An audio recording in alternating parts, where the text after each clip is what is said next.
सकाळचे 8:30 वाजले तशी आईने अमितला जोराने हाक मारून उठवले. अमित अजूनही झोपेतच होता, कारण एकतर रात्री झोप पूर्ण झाली नव्हती. पण तशी अमितची स्वारी आज खुश होती, कारण आज अमितचा कॉलेजचा पहिला दिवस होता आणि 10 वाजेपर्यंत त्याला कॉलेजला पोचायचे होते. त्याने लवकर आवरले आणि आईच्या पाया पडून अमित आदित्यच्या घरी पोहोचला. आदित्य म्हणजे आदी, अमितचा जिगरी मित्र.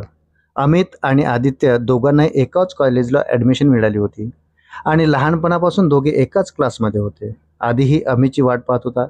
शेवटी त्यालाही कधी एकदा कॉलेजला जाईल असं झालं होतं. अखेर दोघे बाईकवरून कॉलेजला पोहोचले. पहिला दिवस असल्याने दोघांनाही कॉलेज कॅम्पस बघण्यात 1 तास गेला. नोटीस बोर्डवर क्लास नंबर बघून दोघे क्लास बघायला गेले. पण एवढ्या मोठ्या कॉलेजचा पहिलाच दिवस असल्याने दोघांचाही जरासा गोंधळच उडालेला होता. शेवटी कसा तरी क्लास सापडला आणि दोघे क्लासच्या दरवाजाजवळ पोहोचले. "मे आय कम इन सर?" अमितने विचारले आणि दोघे क्लासमध्ये पोहोचले. क्लास संपल्यावर हळूहळू बाकीच्या मुलांशी दोघांचीही ओळख झाली. असेच 4-5 दिवस कसे गेले दोघांनाही कळलं नाही. आज आधीला एक मुलगी दिसली. आधीच्या स्वप्नातली परिस्थिती. पहिल्याच नजरेत आधीला ती भावली. मग काय, अमितने आपल्या वहिनीची सगळी माहिती काढली आणि तिचं नाव प्रिया असल्याचं समजलं. मग काय, आधीला प्रियाच प्रिया दिसायला लागली. आधीने इंस्टाग्रामला प्रियाला रिक्वेस्ट पाठवली, पण 1 आठवडा झाला तरी तिचा प्रतिसाद आलेला नव्हता. प्रिया तशी छान मुलगी होती, शांत स्वभाव आणि कुणाच्याही मनात भरावी अशीच प्रिया होती. आणि शेवटी इंस्टावर प्रियाचा रिप्लाय आला. आदी आणि प्रिया आता मेसेजवर बोलायला लागले. मग व्हॉट्सअपवर बोलणं सुरू झालं आणि मग एक दिवस आधीने तिला प्रपोज केलं. आधीचा स्वभाव पण प्रियाला आवडायला लागला होता, म्हणून तिनेही आधीला होकार दिला. कॉलेजला पहिल्याच वर्षी दोघांचं जुळून आलं होतं.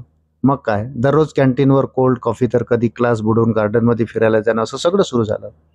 अमितची मदत आधीला आणि प्रियाला होत असे, कारण त्या दोघांना कुठेही जायचे असेल तर अमितची बाईक कामी येत असे. आधी आता एक क्षणही प्रियाशिवाय राहू शकत नव्हता आणि प्रियाही. पण शेवटी व्हायचे तेच झाले आणि प्रियाच्या घरीही कुणकुण लागली आणि प्रियाचं कॉलेज जाणं बंद झालं, मोबाईल पण बंद. आता मात्र आधीला काय करावं सुचत नव्हतं. आता अमितला ही आधीची काळजी वाटायला लागली. तो आधीला धीर देत होता, पण काही झालं तरी दोघांचंही कॉलेज पूर्ण झालेलं नव्हतं आणि अभ्यासाकडे लक्ष देणंही तेवढंच गरजेचं होतं.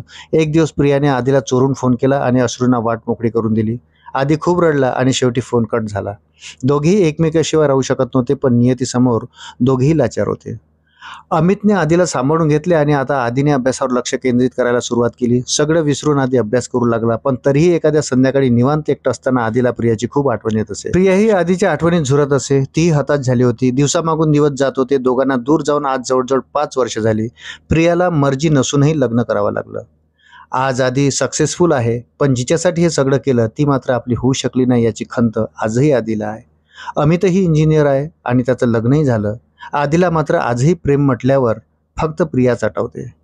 प्रिया माझी झाली नाही म्हणून काय झाले, तिच्यावर प्रेम करण्याचा अधिकार मला आहे आणि मी नेहमी तिच्यावर प्रेम करत राहील, असंच आधी अमितला सांगत असतो. शेवटी म्हणतात ना, प्रेम म्हणजे प्रेम असतं. मित्रांनो, कशी वाटली आपल्याला ही छोटीशी कथा ते कमेंटमध्ये जरूर कळवा आणि आपण जर माझ्या चॅनलवर नवीन असाल तर कृपया माझ्या चॅनलला सबस्क्राईब करायला विसरू नका. भेटूया पुन्हा अशाच नवीन कथेसोबत. तोपर्यंत जय हिंद, जय महाराष्ट्र.